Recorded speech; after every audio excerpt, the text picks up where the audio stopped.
Asha, and welcome to this new edition of Business Africa, your magazine dedicated to the continent's business and economic news. As usual, you can win $150 in our Business Africa game. More details later, but first, today's top stories.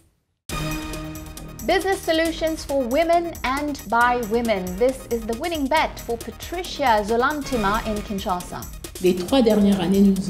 For the past 3 years, we have focused on corporate transport, but now we want to bring to the market logistics and infrastructure that will allow all social strata to come together so that there is no discrimination of any kind.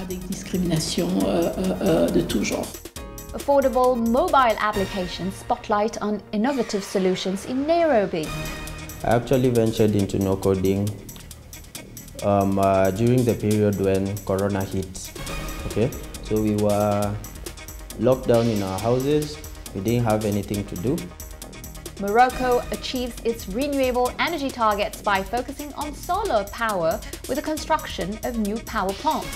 Le Maroc peut être, grâce à ces projets. With its experience in the projects it is currently developing, Morocco could become a focal point for investors in energy production.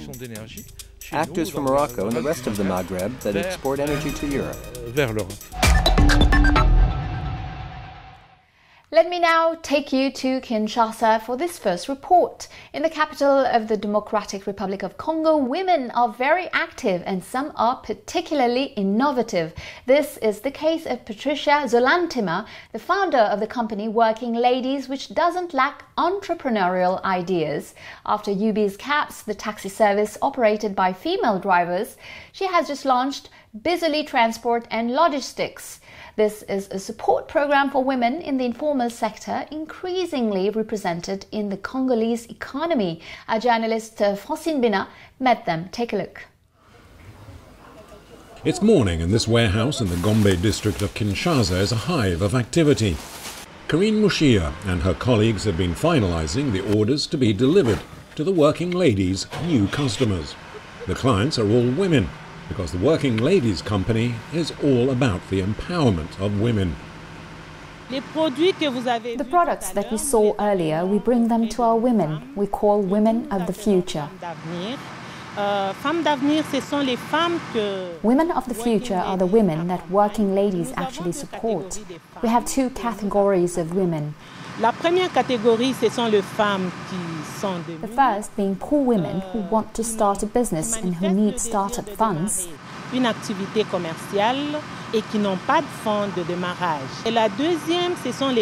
second is about women who already have a business and who wish to expand their field of operations.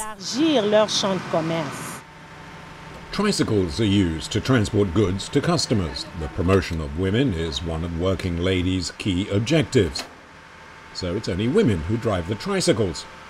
And even Working Ladies' clients have to meet certain criteria. Potential customers are invited to apply, vetted, then coached in order to take full advantage of the recently launched Busily Transport and Logistics program, intended to reinvent informal trade.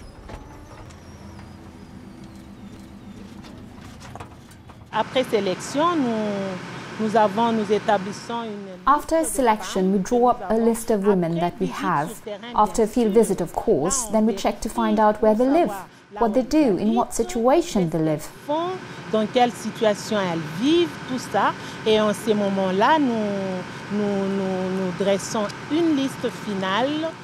At this point, we draw up a final list of women who will stay true to the vision that we're trying to bring. Sandra Masanko is one such woman. She owns a hairdressing salon in Kinshasa's Lingwala district. She knows Working Ladies well, as it regularly delivers tissue papers to her salon. Today, though, Sandra wants to introduce her cousin to the Working Ladies team, who have not come empty-handed. Her cousin takes delivery of the popcorn machine that she bought on credit. J'avais un petit souci d'aider ma cousine. I had some trouble helping my cousin. She came all the time and she needed a nudge to start her business. Thus, I had the idea to subscribe to this offer, and now I'm among the beneficiaries of Working Ladies. So what I'm going to do is that my cousin will put her machine in front of my hairdressing salon. She won't have to pay her rent, and therefore she will start her small business by tomorrow. Working Ladies aims to use its Bizoli transport and logistics program to help women recover from the chaos caused by the COVID-19 crisis. The lockdowns and their restrictions have been devastating for women and their families, who rely on their creativity and resourcefulness every day. Since the COVID-19 pandemic, at times there were lockdowns and the salon was closed. We were really struggling. I couldn't give a nudge to anyone. So the COVID-19 pandemic really wreaked havoc.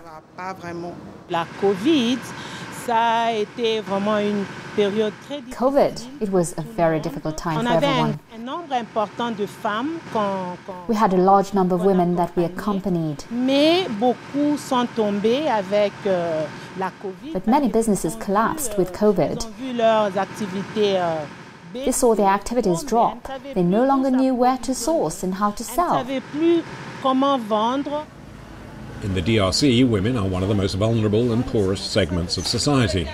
While they represent more than 50% of the population, many, like Rachel Ngongo, lack the financial means to start a small business activity. The popcorn machine delivered on credit is a godsend. The credit, equivalent to €300, is repayable in 3, 4 or 5 monthly installments within 10 months. I did not expect that. It's like a surprise to me. I came to visit my big sister as usual and saw Working Ladies arrive with this machine ordered for me by my big sister. I'm really very happy as I won't depend on her anymore. I'll really take care of this machine and I'll work hard so that I can make some cash flow to pay off the debt, so that we can also earn something out of it as well. Working Ladies was set up in 2018 to combat female poverty. Its founder, Patricia Nzolantima, also created Ubizcabs, a taxi service whose drivers are all women. Then followed the Bizoli transport and logistics program that is intended to support women in the informal sector. For the past 3 years, we have focused on corporate transport, but now we want to bring to the market logistics and infrastructure that will allow all social strata to come together so that there is no discrimination of any kind. And today, after the launch of taxis, we are in our second phase, which is the diversification of our products. The lack of education and early marriages have long been major obstacles for the emancipation of women in the DRC.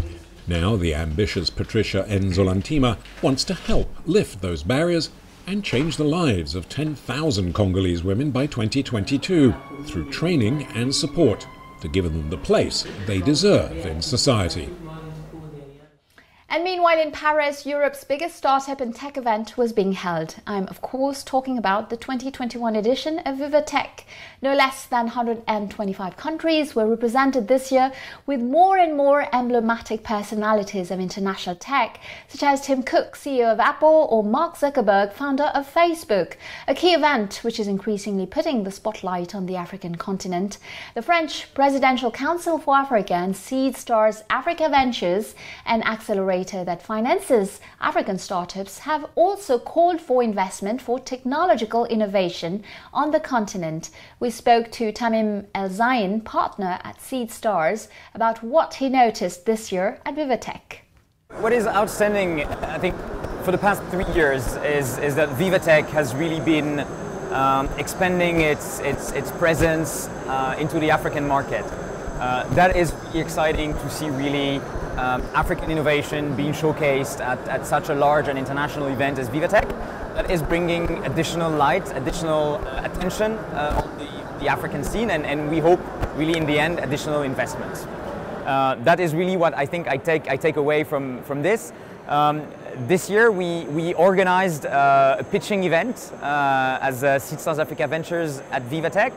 And from what we've heard from Vivatech is that our pitching event was actually one of the ones that was the most successful with entrepreneurs, with one of the largest numbers of applications to that challenge. What that shows is that there is an increasing interest in participating in that kind of international events from African startups. Also, Seed Stars and LBO unveiled during this edition of Vivatech a new fund of $100 million intended to finance startups in sub-Saharan Africa. And talking about technological innovation, a critical topic for the future of Africa and its companies is, of course, data centers. These sophisticated facilities house servers that allow businesses to share large data storage spaces. However, we're now witnessing the repatriation of these services from Europe or the United States back to Africa. This is how Ghana is going to open up a major business infrastructure near Accra, and the government of Senegal has just announced that all state data will be repatriated to a Chinese-funded center that can also serve as a hub for businesses in the region. And on the other side of Africa, Kenya intends to stay along with Nigeria and South Africa at the forefront of growth for startups on the continent. Always on the lookout for technological innovations, the country is spearheading a new movement focused on codeless technology for the creation of mobile applications that are usually expensive to develop. Our journalist Edwin Kariuki visited some of the inventors of these solutions of tomorrow in Nairobi. Take a look. Maureen Esther Acheng is wading through uncharted waters and creating a path that she believes will be beneficial to the next generation of techies. In her Nairobi apartment, she begins her day at midday, a day spent teaching students from all over the globe how to code easily. Only 0.3% of the world's population can create software. That leaves 99.7% of the world's potential going to waste. And that is why no-code is so huge, because no-code is now empowering non-tech people to be able to participate in tech. She is emerging as an authority in this field that she stumbled upon in the midst of the COVID-19 pandemic. Now she spends her days teaching other young people the art of creating apps using low or no code at all. Like you would tell someone I build apps without coding and they will look at you like, how do you do that? I still get such reactions, but the more we talk about it, the more I talk about apps that have been built without code, like Richard, Duelito, Yadguru, Studio Time, Will Price. All these are global app businesses that have been launched without code, Revitize, New Notions, all these. So the more I talk about that, the more people understand that actually this can be done without writing a single line of code. The no-code movement, as she calls it, is relatively new here in Kenya. Only a handful of students have shown interest in learning the ropes of creating mobile applications. Andrew Kisilu is one such man. So what I seek to do is solve common people's problems with an aim of bettering their lives and bettering our lives altogether. Andrew isn't your traditional techie. He is more at home on the football pitch where he plays soccer. But the COVID-19 pandemic closed the pitch and saw him hang up his boots, albeit begrudgingly. To while away the time, he joined Maureen's class. He says the technology is helping him stay away from mischief while offering solutions to many like him. I actually ventured into no coding during the period when Corona hit. Okay, so we were locked down in our houses. We didn't have anything to do, and me being a major part of my day being taken by football, I was unable to go on with my day-to-day activities. So I had a lot of time on my hands, and what happened is through a friend of mine, I got to learn about the no-code movement. Andrew, just like his mentor and trainer, believes that Kenya and Africa are ripe for the no-code revolution. The ability to create mobile apps that offer solutions to local problems is being touted as a game changer in the way small businesses operate. I have seen people digitize their knowledge in so many ways, but just building apps, educational apps, social apps, business apps, using no-code. So we have to get away from this mindset of how is it going to put food on my table. I've seen how much we struggle with connecting with top professional coaches. What happened is I felt the urge to tap into this problem we have. If I can be able to offer a kid somewhere an opportunity to connect with a top coach because they are actually talented, and also help the coaches because they are actually pretty committed with their day-to-day activities. So if I'm able to bridge that gap, bring the player to the coach, and have the coach look at the player without actually taking them or derailing them away from their day-to-day activity. The disruption caused by the uptake of this type of coding has been met with skepticism and outright rejection by the more traditional coders. Maureen believes there's enough room for both to coexist. The people who are creating these no-code tools are software developers, yeah? So the smart software developers are already creating these tools to empower non-tech people, while others are thinking, oh, you're now taking my job, oh, you're not as competent as I am. It shouldn't be that way. Of course, there's been a lot of backlash, but it's out of lack of knowledge, yeah? And there shouldn't be a war between non-tech and tech people.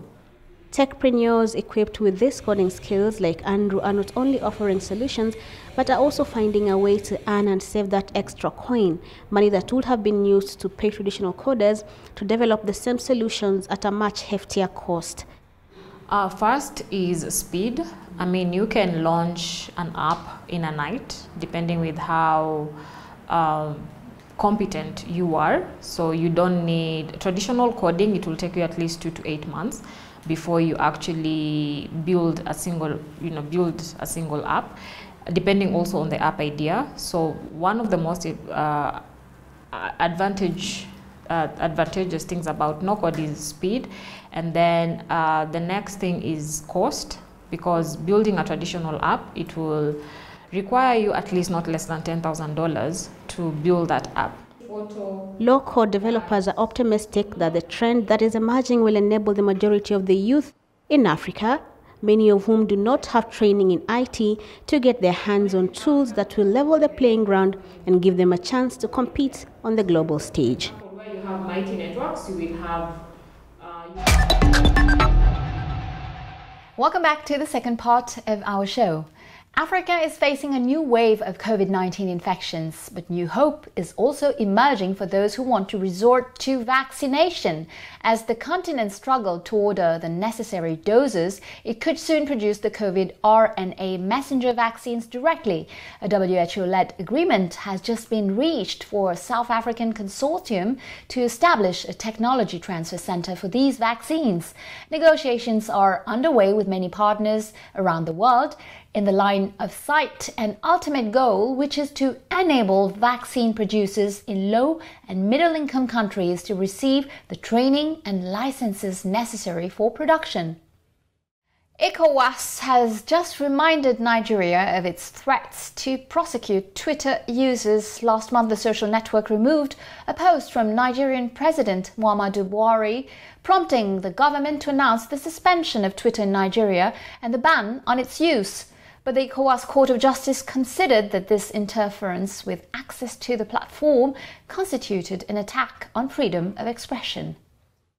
Well, it may be the biggest cryptocurrency fraud in history. In South Africa, Amir and Royce Kaji brothers, who launched AfriCrypt, a cryptocurrency investment platform in 2019, have faded away. In the spring, they said they were the victims of a hack that allegedly resulted in the disappearance of 69,000 bitcoins worth $3.6 billion. For the moment, the South African financial authorities say they are powerless to act because these cryptocurrency assets are not considered as financial products. Let me now turn to the north of the continent. Morocco is on the way to meeting its solar energy production targets. It has decided to increase the share of clean energies in electricity production to 42%, and it plans to launch several solar projects in the coming months. We take stock of these ambitions. Take a look. Mohammed VI, the King of Morocco, says he wants to end the country's dependence on imported energy. As the kingdom has neither gas nor oil, 90% of its energy requirements come from abroad. The wind farms, dams and solar installations should produce 6,000 megawatts of power, 40% of Morocco's current energy requirements. The Ain Beni Matar thermal solar plant in northeastern Morocco, close to the Algerian border, is a keystone of a new strategy that may well make the country a net exporter of energy. Morocco intends to export the energy it produces from solar power, as well as other sources, to Europe or sub-Saharan Africa. We are also keen to capitalize on projects like this to promote South-South integration and cooperation. The African Development Bank is the project's principal financial partner, providing 80% of the investment for the plant, a total of approximately $370 million. The Ain Beni Makhtar plant was inaugurated by King Mohammed VI in 2008. With its proximity to the Maghreb-Europe gas pipeline as well as a power line, the location of the site is ideal, making it possible to transfer the power produced directly onto the national grid. Above all, this site has an average of 300 days of sunlight a year. It is also the first hybrid thermal solar installation in Africa, combining gas and solar power. Environmental factors were key in designing the 470-megawatt plant that already provides 13% of the kingdom's electricity. We use natural gas, which is the cleanest fuel energy-producing fuel. We rigorously monitor atmospheric emissions from the chimneys, and we are below the limit. That's a good thing, as the installation does not have a harmful effect on the environment. The plant's solar panels cover an area of more than 200 acres. In a matter of years, the country could be self-sufficient in energy and no longer at the mercy of fluctuating oil prices. With innovations in green energy production, the kingdom also aims to showcase the best of what renewable energies have to offer and attract others keen to benefit from its experience and know-how. With its experience in the projects it is currently developing, Morocco could become a focal point for investors in energy production. Actors from Morocco and the rest of the Maghreb that export energy to Europe. We are interconnected and are already set to exchange thermal energy. This is also an opportunity for Europe to take advantage of sites with huge renewable energy potential.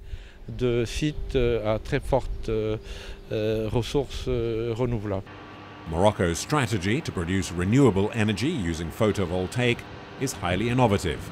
But to achieve self-sufficiency, the kingdom, already connected to Spain and Algeria, has still some time to go to become a major energy hub for both sides of the Mediterranean.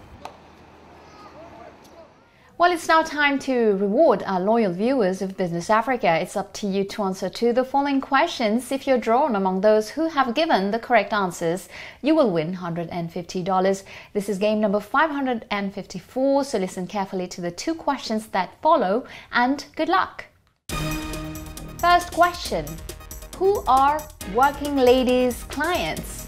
Men, men and women, or women? Second question. Where can we study no-code technology in East Africa? Kampala, Nairobi, or Dar es Salaam? You know the answers. You can participate now by going to our website africaonair.com, answer the questions, fill out your form, and good luck. And of course, don't forget to include your contact details, name, address, telephone, email, and the number of the game you are entering with the answers, of course. This game, for example, is game number 554. The winner will receive $150 as our winner this week. Congratulations, you gave the correct answers to our game number 550. Here are the details. First question. Which stock exchanges merged to form the Central African Securities Exchange, the BVMAC? The answer is Douala and Libreville. Second question. How is the dam project on the Congo River named? The answer is Inga 3. Well, that's it. Business Africa is over for today. I'll see you next week, same time, same channel, for a new edition of Initiative Africa. In the meantime, you can catch this program again on our website, africaonair.com, as well as on all our social media channels. Feel free to share, like and comment using the hashtag Business Africa TV show. Take care of yourselves and see you next week. Goodbye.